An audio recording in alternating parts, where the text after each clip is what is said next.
अस्सलाम वालेकुम viewers, I am doctor any. उम्मीद है आप अपनी फैमिली के साथ खैरियत से होंगे।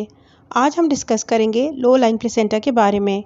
लो लाइंग प्लेसेंटा क्या है, क्या ये टाइम के साथ ठीक हो जाता है या इसके लिए कोई मेडिसिन की ज़रूरत है, और क्या इसके साथ नॉर्मल डिलीवरी हो जाती है या नहीं। तो चलिए वीडियो को शुरू करते हैं। प्लेसेंटा एक ऐसा ऑर्गन है जिसके ज़रिए ऑक्सीजन और खुराक माँ से बच्चे तक पहुँचती है। तो जब आप 20 हफ्ते पर अल्ट्रासाउंड करवाती हैं और आपकी डॉक्टर आपको बताती हैं कि प्लेसेंटा लो लाइंग है, तो इसका मतलब है कि प्लेसेंटा यूट्रस के नीचे की तरफ यानी लोअर सेगमेंट में है, लेकिन वो यूट्रस के नीचे की ओपनिंग यानी इंटरनल लॉस को कवर नहीं कर रहा। अगर प्लेसेंटा इंटरनल लॉस को कवर करेगा तो इसे प्लेसेंटा प्रीविया कहते हैं। अब जैसे जैसे टाइम के साथ यूट्रस का साइज़ बढ़ता है तो प्लेसेंटा ऊपर की तरफ चला जाता है और तकरीबन 10 में से 9 केसेस में लो लाइंग प्लेसेंटा ऊपर मूव कर जाता है। इसके बाद डॉक्टर 32 हफ्ते पर अल्ट्रासाउंड करके देखती हैं कि प्लेसेंटा अभी भी लो लाइंग है या ऊपर चला गया है। अगर प्लेसेंटा 32 हफ्ते पर भी लो लाइंग है तो 36 हफ्ते पर इसकी पोजीशन चेक करने के लिए फिर अल्ट्रासाउंड किया जाता है। अगर प्लेसेंटा फिर भी लो लाइंग है तो देखा जाता है कि ये इंटरनल लॉस यानी यूट्रस के मुंह से कितना दूर है।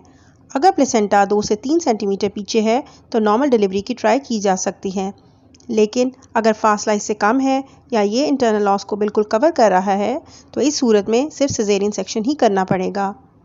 और प्लेसेंटा प्रीविया के केसेस में ऑपरेशन के दौरान ब्लीडिंग ज़्यादा होने की सूरत में खून लगाना पड़ सकता है, और ऐसे पेशेंट्स को एडवाइस किया जाता है कि आप 3 से 4 खून की बोतलों का इंतज़ाम रखें।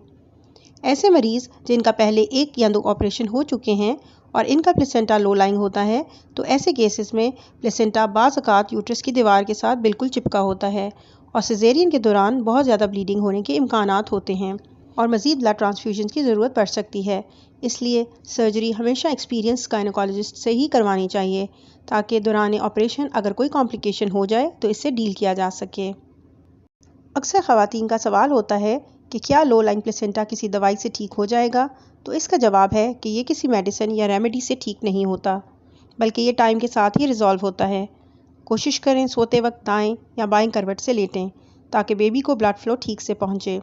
कोई भारी वज़न ना उठाएं और ना ज़्यादा मुशक्क़त वाली एक्सरसाइज करें, और जहां तक मुमकिन हो ट्रैवलिंग को अवॉइड करें। अगर ब्लीडिंग या स्पॉटिंग हो तो फ़ौरन अपनी डॉक्टर को चेक करवाएं ताकि इसका बर वक्त इलाज किया जा सके और इसके मुताबिक आपको बेड रेस्ट एडवाइस किया जाए। उम्मीद है आपको मेरी आज की वीडियो इन्फॉर्मेटिव लगी होगी। इस सिलसिले में अगर आपके जहन में कोई सवाल हो तो आप कमेंट सेक्शन में पूछ सकती हैं। दुआ में याद रखिएगा। शुक्रिया। अल्लाह हाफ़िज़।